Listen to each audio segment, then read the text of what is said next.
अस्सलाम वालेकुम, मेरा नाम है दानिश सिद्दीकी और मैं आपसे रेड बॉक्स के चैनल से मुखातिब हूँ। आज हमारा टॉपिक है कि अगर किसी के पास बयाना हो और वो किसी भी प्लॉट को या अपार्टमेंट को बुक कराता है और सिर्फ बुकिंग अमाउंट की बिहाफ पे वो उसको दोबारा से रीसेल कर सकता है किसी दूसरी पार्टी को या नहीं, तो हम इसका आपको जवाब देंगे, लेकिन वीडियो के आखिर में। पहले हम इसका प्रोसीजर लेके चलते हैं। अगर कोई क्लाइंट आपके बुकिंग कराता है किसी भी बिल्डर के पास, अगर वो सिर्फ 5% या 10% की अमाउंट पे उस चीज़ को बुक कराता है, अपार्टमेंट या प्लॉट को, तो ये है कि उसको सबसे पहले बिल्डर की तरफ से एक एनओसी मिलनी चाहिए कि वो उसको बेच सकता है या नहीं। अगर बिल्डर उसको बोलता है कि वो नहीं बेच सकता, तो आपकी जब तक 100% पेमेंट नहीं होती आप उसको किसी भी सूरत नहीं बेच सकते।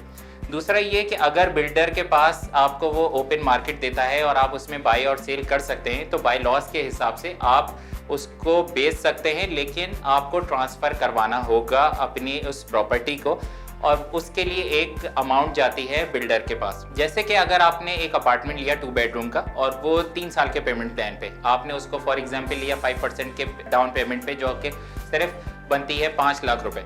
आप 5 लाख रुपए के बिहाफ पे अगर आप बिल्डर के पास जाते हैं और उनसे कहते हैं कि मुझे ये प्रॉपर्टी बेचनी है अपनी, और वो आपको एनओसी दे देता है किसी दूसरी पार्टी को रीसेल करने के लिए, तो आपको एक ट्रांसफ़र अमाउंट देनी पड़ेगी जो तकरीबन 30,000 से लेके 70,000 के बीच में होती है।